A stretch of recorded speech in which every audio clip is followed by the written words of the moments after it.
The living room felt suffocating as I stared at my mother, Donna, and my younger sister, Grace. Grace had just announced that she and her husband, Jack, needed a place to stay after hitting a rough patch. My mother's face lit up like a child on Christmas morning.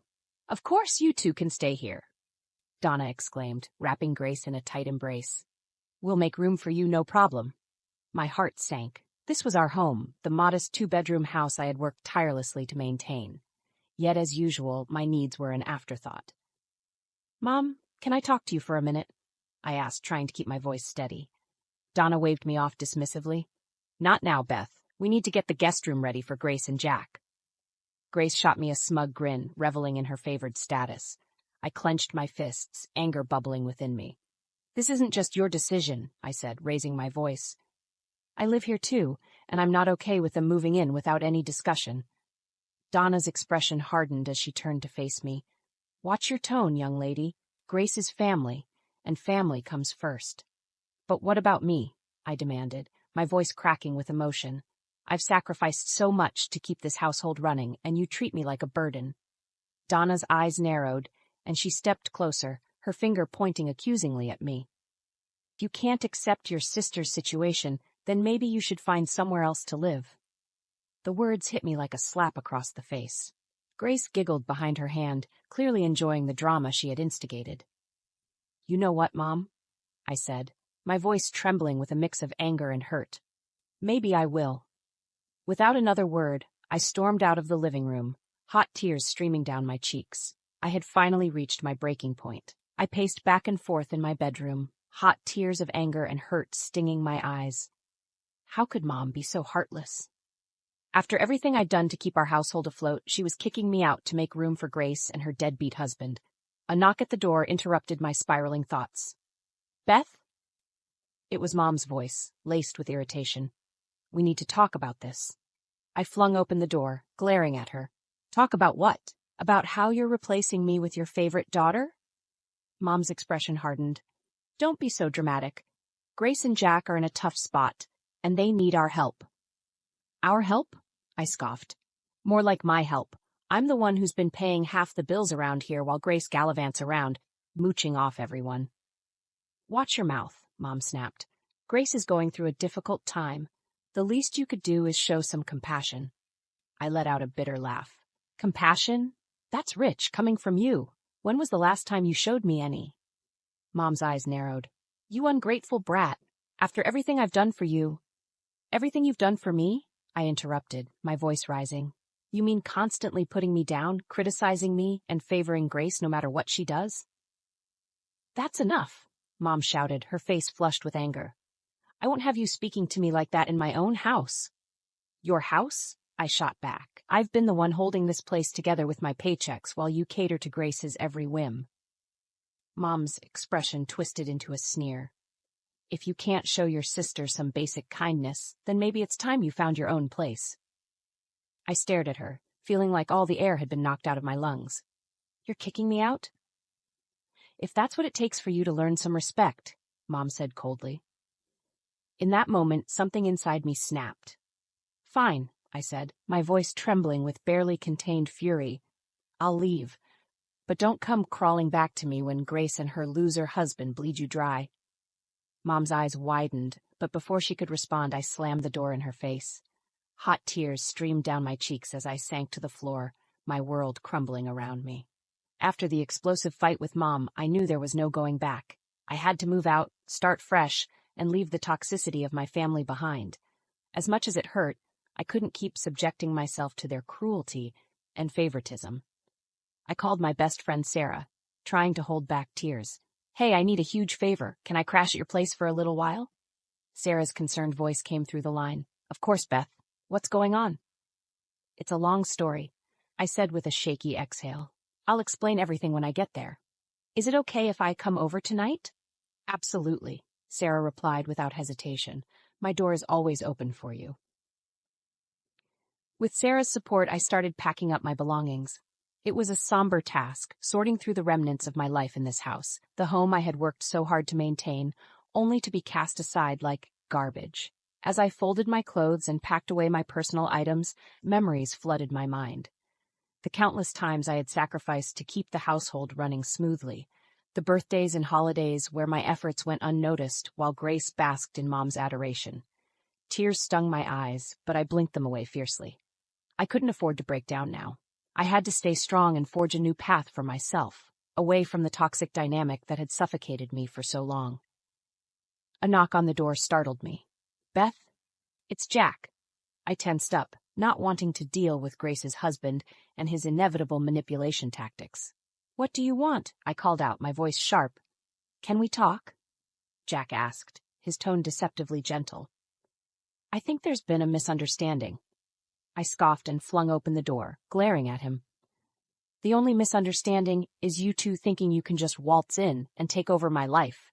Jack held up his hands in a placating gesture. "I get that this is a tough situation, but we really need your help right now. Grace and I are going through some rough times." "Rough times that you brought on yourselves," I shot back, my anger flaring. "Don't try to guilt me into enabling your irresponsible behavior." Jack's expression hardened. "Watch your tone, Beth. We're family, and families should support each other." I let out a bitter laugh. "Yeah, tell that to Mom and Grace. They've made it pretty clear where I rank in this family."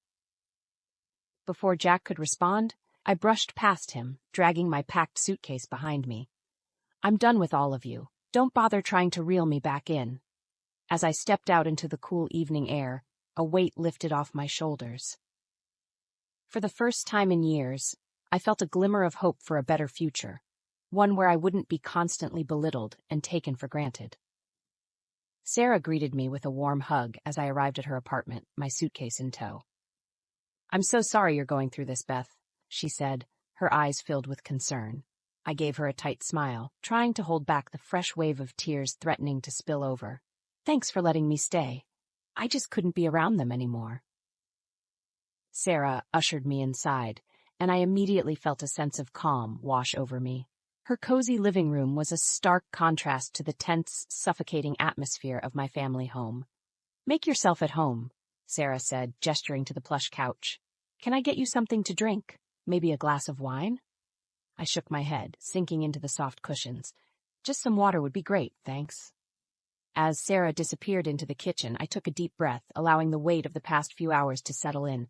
I was officially on my own, cut off from the toxic dynamic that had consumed me for so long. Sarah returned with a glass of water and a reassuring smile. "Whenever you're ready, I'm here to listen." I nodded, taking a sip of the cool liquid before launching into the whole sordid tale: Mom's blatant favoritism, Grace's entitled attitude, and the explosive fight that led to my eviction. "I can't believe they treated you like that," Sarah said, her brow furrowed with anger. "You've done nothing but support that family, and they just tossed you aside."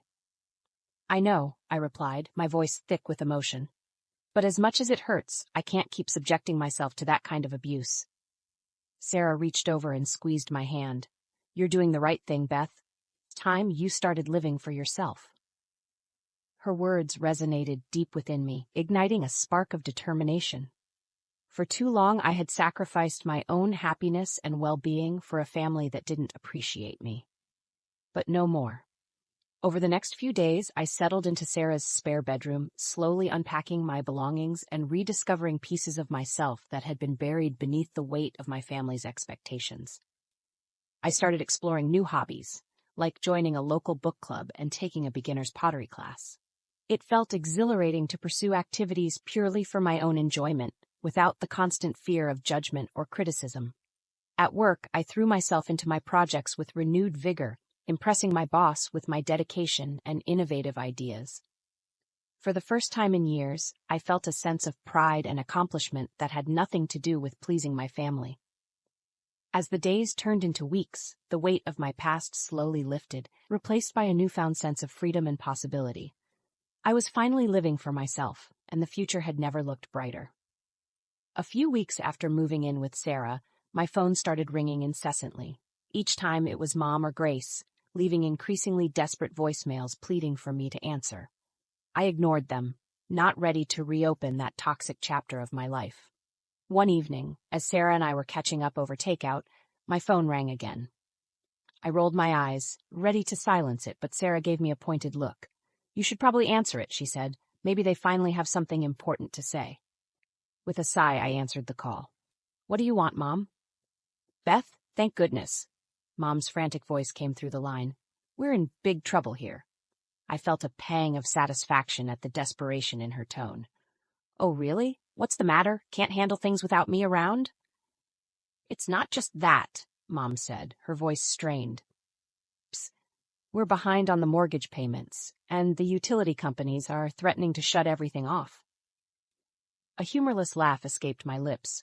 Gee, I wonder how that happened. Maybe you shouldn't have kicked out the person who was helping cover the bills. Beth, please, Mom begged. We need your help. We're barely scraping by. I felt a twisted sense of satisfaction at their predicament. After years of being dismissed and belittled, the tables had finally turned. You know, Mom, this is exactly what I warned you about, I said, my voice dripping with contempt. You chose Grace over me, and now you're dealing with the consequences. I made a mistake, okay? Mom cried. I'm sorry for how I treated you. Just please, help us out this one time.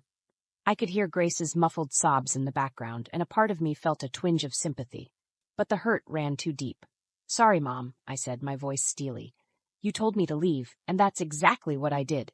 Now it's your turn to figure things out on your own. With that, I ended the call, ignoring the subsequent barrage of texts and voicemails. Sarah looked at me with a mix of concern and understanding. Are you okay? She asked gently. I nodded, taking a deep breath. Yeah, I'm fine. It's just satisfying to see them reaping what they sowed for once. Sarah gave me a supportive smile. You have every right to stand your ground, Beth. They made their bed, now they have to lie in it. As the weeks passed, the calls from Mom and Grace became increasingly frantic. Apparently, Jack had been hiding significant debts that led to his job loss, compounding their financial woes. Part of me felt guilty for not helping, but a stronger part knew that enabling their dysfunction would only prolong the cycle of toxicity.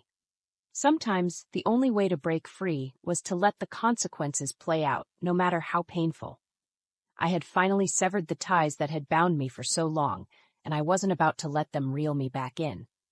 This was their karma to face, not mine. Over the next few months, the situation at my former home spiraled further out of control. Sarah kept me updated on the neighborhood gossip. Utilities had been shut off, debt collectors were constantly harassing them, and the once pristine lawn was overgrown and unkempt. A part of me felt a twisted sense of satisfaction watching their downfall unfold.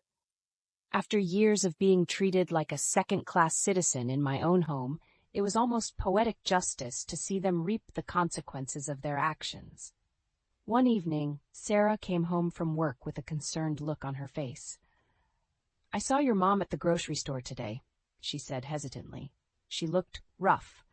I raised an eyebrow, unsure if I wanted to hear the details. Oh yeah? How so? Sarah sighed.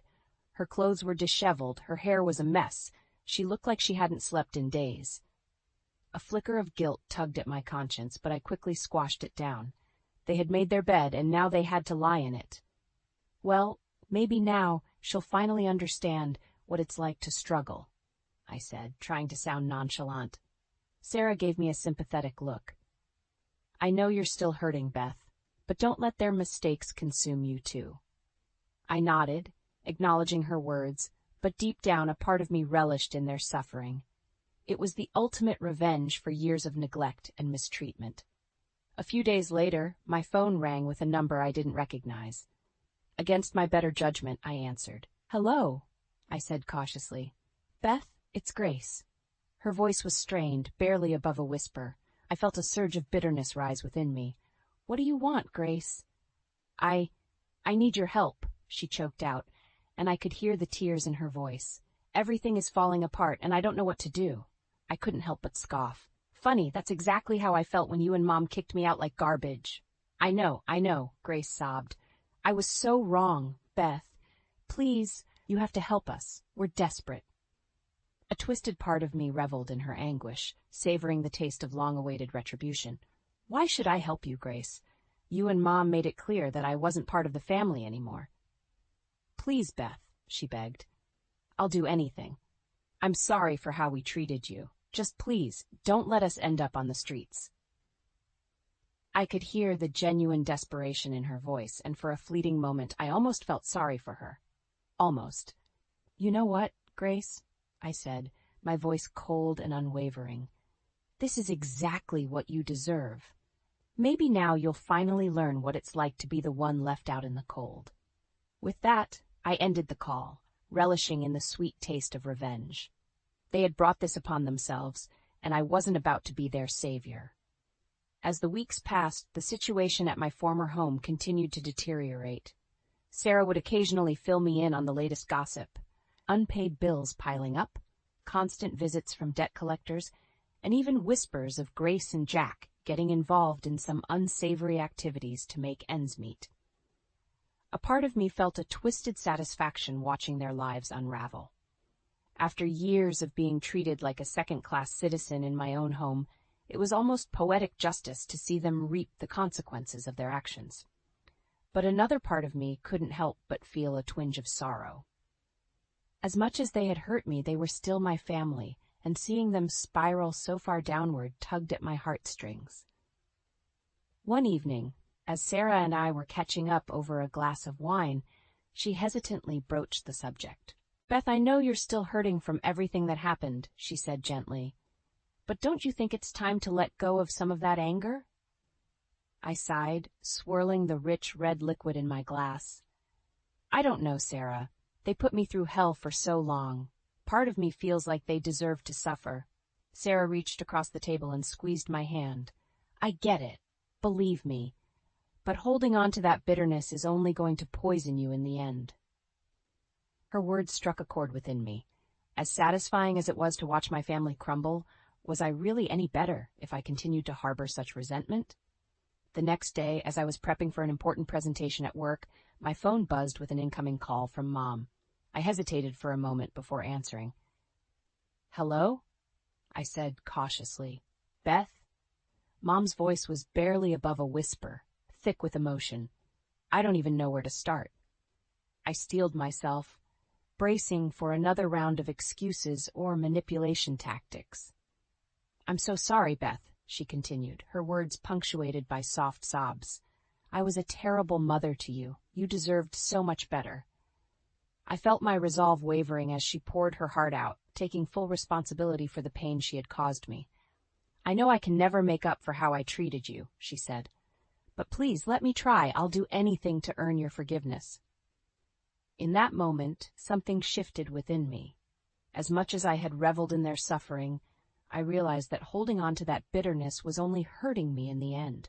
"Mom," I said, my voice softer than I had intended, "I can't pretend like everything is okay between us. You really hurt me." "I know," she replied, her voice thick with remorse, "and I'll spend the rest of my life making it up to you, if you'll let me."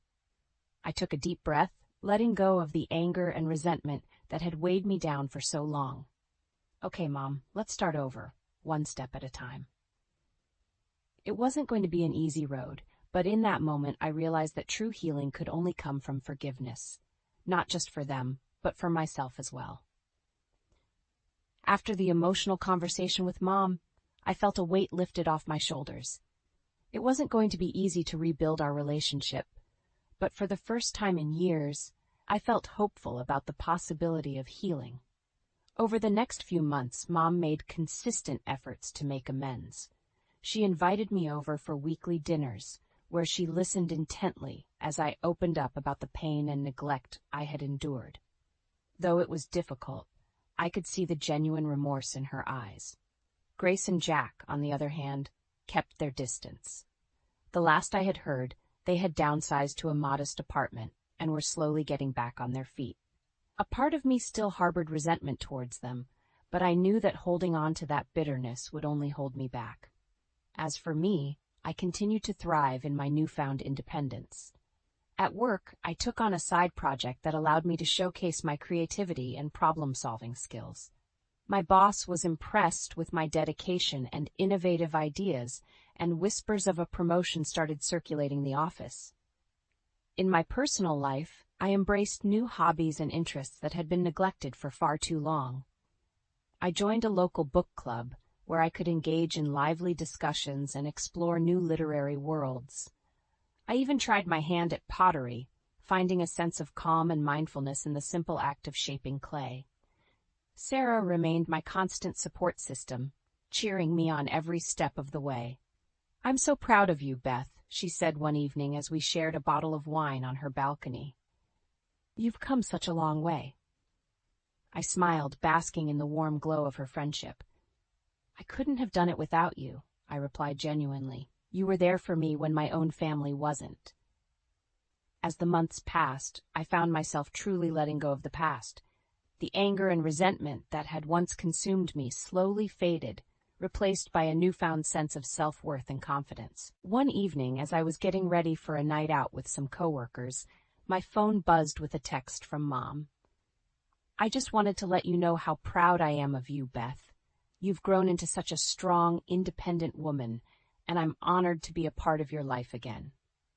Tears stung my eyes as I read her words, but for the first time, they weren't tears of pain or bitterness. They were tears of gratitude and healing. I had finally broken free from the toxic cycle that had held me back for so long. No longer was I defined by the neglect and mistreatment of my past. Instead, I was forging my own path, surrounded by people who truly appreciated and supported me. As I stepped out into the warm evening air, I felt a sense of peace and contentment wash over me. The journey had been long and arduous, but in the end I had emerged stronger, wiser, and more resilient than ever before.